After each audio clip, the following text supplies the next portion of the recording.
फिर एक बार अंजना और ओवैसी हुए आमने सामने। फिर एक बार बीजेपी प्रवक्ता बनी अंजना ओम कश्यप। जब एंकर ने की चाटुकारिता की हदें पार, तो ओवैसी ने अंजना को धो डाला। असदुद्दीन ओवैसी जी को ही हर फैसले में, हर अदालत के फैसले में अब तरफदारी दिख रही है।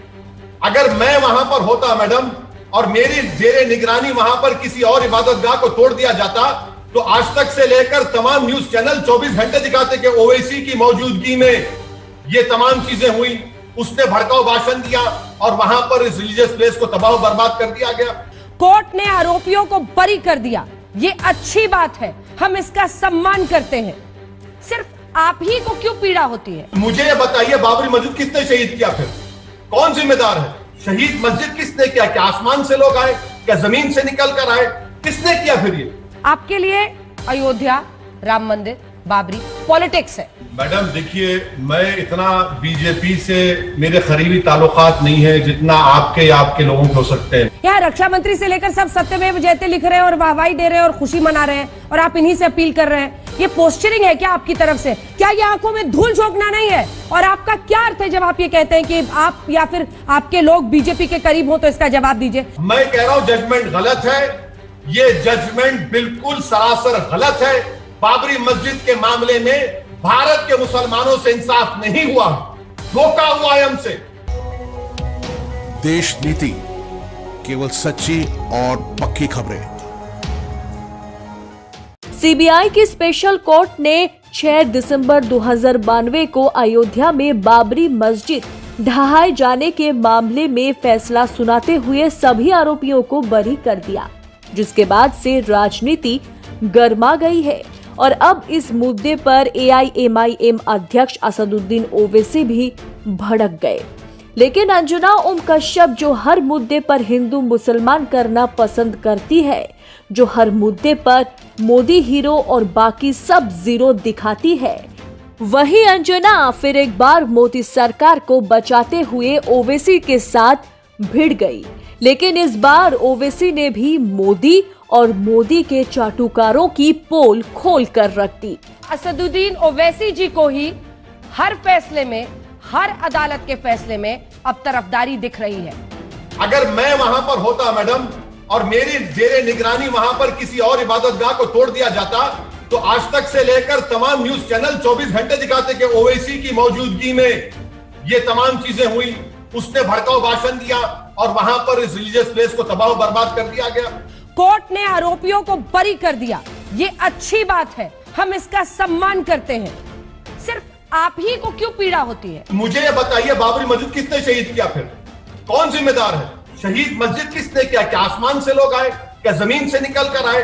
किसने किया? फिर ये आपके लिए अयोध्या, राम मंदिर, बाबरी पॉलिटिक्स है। ये तो बहुत ही ज्यादा विशफुल थिंकिंग है ना सर, जो आप कह रहे हैं कि ये क्या सीबीआई से उसके खिलाफ अपील करवाएंगे। यहाँ रक्षा मंत्री से लेकर सब सत्यमेव जयते लिख रहे हैं और वाहवाही दे रहे हैं और खुशी मना रहे हैं, और आप इन्हीं से अपील कर रहे हैं। ये पोस्चरिंग है क्या आपकी तरफ से? आज बता दीजिए ओवैसी जी, जो मन में है। आपने अभी तक मेरे सवाल का जवाब नहीं दिया सर, कौन जिम्मेदार है इसके लिए? क्या आप सीधे जज पर सवाल खड़ा कर रहे हैं? क्या आपको लगता है सरकार फैसले लिखवा रही है कोर्ट में? क्या हो रहा है?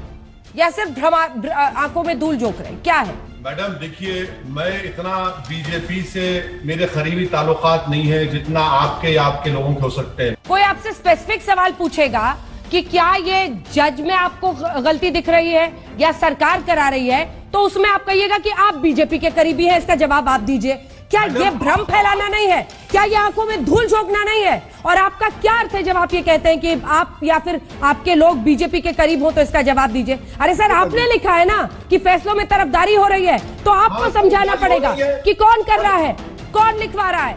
फैसला गलत है, मेरी राय है, आप रोक सकते हैं क्या? क्या आप मुझे जोर जबरदस्ती करके बोलेंगे नहीं वापिस लो, भ्रम फैला रहे? मुझे ये बताइए, मस्जिद को किसने तोड़ा? कौन? किसने सुप्रीम कोर्ट को धोखा दिया? जाकर सुप्रीम कोर्ट अगर परमिशन नहीं देती तो क्या 6 दिसंबर में मस्जिद टूटती थी क्या?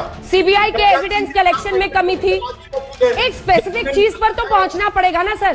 क्या सीबीआई के एविडेंस कलेक्शन में केस बिल्डअप करने में कमी थी? कहां पर कमी थी? 99 से लेकर 2004 तक अडवाणी होम मिनिस्टर थे, सीबीआई उनके नीचे।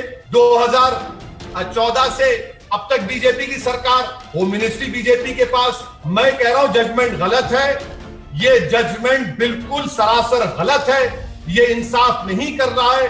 1950 से लेकर 2020 तक बाबरी मस्जिद के मामले में भारत के मुसलमानों से इंसाफ नहीं हुआ, रोका हुआ है हमसे। ये मैं खुलकर कह रहा हूं आपके सामने। सैनिकों का मजहब ढूंढना, आपके भाई को लेकर इन्होंने अलगाव पैदा करने के लिए आग लगाने वाली बात का आरोप लगाया। इसीलिए मुझे लगा अगर आप जवाब देना चाहें दे दीजिए। नहीं मैडम, ये तो देखिए कोई प्रोग्राम मुकम्मल नहीं होता मेरे महबूब का जिक्र किए बगैर। कोई प्रोग्राम मुकम्मल नहीं होता कि बहाओ फूल बरसाओ मेरा महबूब आया है। तो अब मैं कितना बोलूं, ये घसीटी पिसीटी कैसेट बोलते रहेंगे। कोर्ट ने तो उल्टा ये कहा है ओवैसी साहब कि इन लोगों ने रोकने की कोशिश की, इन नेताओं में से कुछ ने रोकने की कोशिश की कि मस्जिद को मत ढाइए। मैडम मेरे पास वीडियोस है, मैं कल डालूंगा, जिसमें साध्वी रितांबरा कह रहे हैं कि एक धक्का और दो, बाबरी मस्जिद शहीद तोड़ दो। मेरे पास वीडियोस हैं कि उमा भारती मुरली मनोहर जोशी से बगलगीर हो रही है, उनको मीठा खिला रही है, रोक रहे थे वो। तो क्या आप कह रहे हैं कि अब न्याय प्रक्रिया पर आम हिंदुस्तानी विश्वास ना करें? इनके प्रोवोकेशन की वजह से वो मस्जिद को शहीद किया गया। ये स्पॉन्टेनियस कैसा, आप मुझे बताइए कि कितने महीने कितने दिन की प्लानिंग की जरूरत है जिसको कहा जाए कि स्पॉन्टेनियस ना हो। तो देखा आपने किस तरह से अंजना ओम कश्यप बीजेपी प्रवक्ता की तरह मोदी सरकार को डिफेंड करते हुए नजर आई। अंजना ओम कश्यप ओवैसी से जिस तरह से बात कर रही थी, देखकर कोई नहीं कहेगा कि अंजना एंकर है, प्रवक्ता नहीं। गोदी मीडिया के एंकर्स में सबसे खास बात तो यही है कि जब मर्जी ये एंकर बन जाते हैं और जब मर्जी बीजेपी प्रवक्ता। लेकिन सीबीआई की स्पेशल कोर्ट ने बाबरी मस्जिद पर जो राय दी है, उस पर आप क्या सोच रखते हैं? ओवैसी और अंजना की इस तीखी बहस पर आपकी क्या राय है?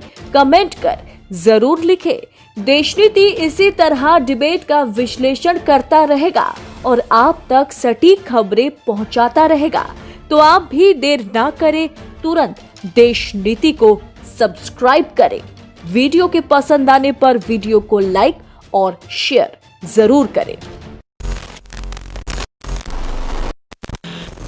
देश को बेखौफ, बेबाक और बुलंद आवाज की जरूरत है। देशनीति को स्वतंत्र पत्रकारिता करने में मदद करें। अपनी इच्छा के अनुसार फोन पे या गूगल पे के जरिए अभी सहयोग करें। 9650034524 नंबर पर। देश की राजनीति की हर खबर सबसे पहले पाने के लिए सब्सक्राइब करें देशनीति को और खास नोटिफिकेशन के लिए बेल आइकॉन को जरूर दबाएं।